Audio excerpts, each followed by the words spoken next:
Hello friends, welcome to VM Zone. இன்றைக்கி நம்ம சேனலில் கொடை மிளகாயை வச்சு ஒரு சுவையான சட்னி எப்படி செய்யலாம் அப்படின்றது தான் பார்க்க போகிறோம். வாங்க வீடியோக்குள்ளே போகலாம்.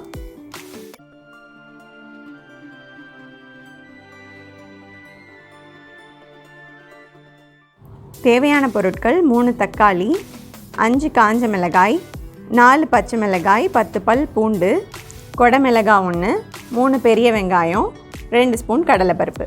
இப்போ கட் பண்ண வேண்டியதெல்லாம் சின்ன சின்னதாக கட் பண்ணி வச்சுக்கலாம். அடுத்ததாக கடாயை சூடு பண்ணிவிட்டு அதில் ஒரு 6 ஸ்பூன் எண்ணெய் ஊற்றிக்கலாம். எண்ணெய் சூடானதும் நம்ம எடுத்து வச்சுருந்த 5 காஞ்ச மிளகாவை போட்டு முதல்ல ஃப்ரை பண்ணி எடுத்துக்கலாம். எப்போவும் ஒரே மாதிரியான சட்னி பண்ணி போர் அடிச்சிருக்கோம்.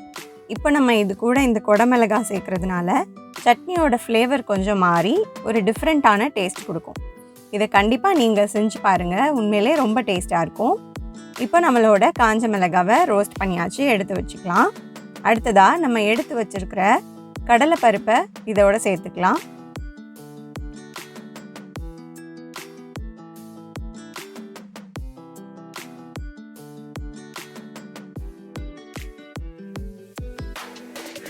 கடலைப்பருப்பு கொஞ்சம் ரோஸ்ட் ஆனதும் நம்ம எடுத்து வச்சுருந்த 10 பல் பூண்டையும் சேர்த்துக்கலாம்.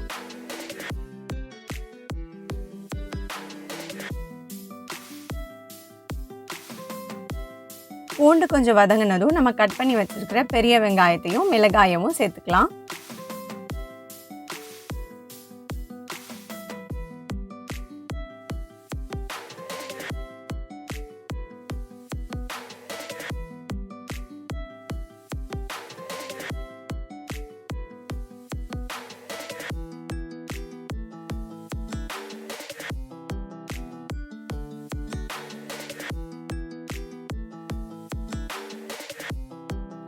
வெங்காயமும் கொஞ்சம் வதங்கி அந்த கண்ணாடி நிறத்துக்கு வந்ததும் நம்ம கட் பண்ணி வச்சிருக்கிற கொடை மிளகாயை சேர்த்துக்கலாம்.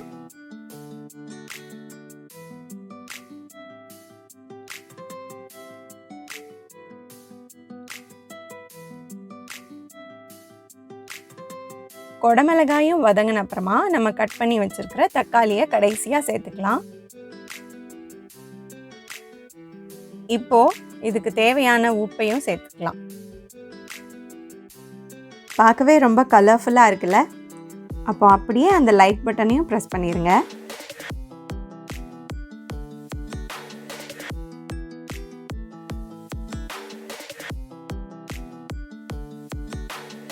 எல்லாம் ஒன்றா சேர்ந்து நல்லா வதங்கினதும் அடுப்பை ஆஃப் பண்ணிவிட்டு கொஞ்சம் சூடு ஆறுற வரைக்கும் வெயிட் பண்ணிக்கலாம்.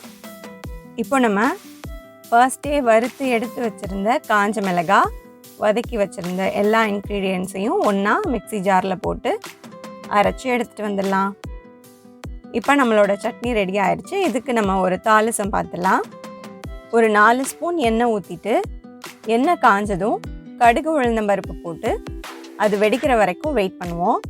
கடுகு உளுந்தம்பருப்பு வெடித்ததுக்கப்புறமா ஒரு 1/2 ஸ்பூன் காயத்தூள், கொஞ்சமாக கருவேப்பிலை, இதெல்லாம் நல்லா ஃப்ரை ஆனதும் சட்னியில் ஊற்றிடலாம். நம்மளோட சுவையான டேஸ்டியான கொடை மிளகாய் சட்னி ரெடி.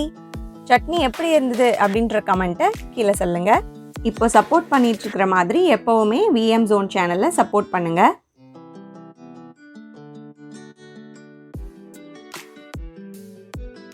இப்போ நம்ம இந்த கொடை மிளகாய் சட்னியை இட்லிக்கோ இல்லை தோசைக்கோ வச்சு சாப்பிடும்போது 2-3 இட்லி ஜாஸ்தியாகவே போகும். கண்டிப்பாக நீங்களும் இந்த சட்னி ட்ரை பண்ணி பாருங்கள். உங்களுக்கு ரொம்ப பிடிக்கும்னு நம்புகிறேன்.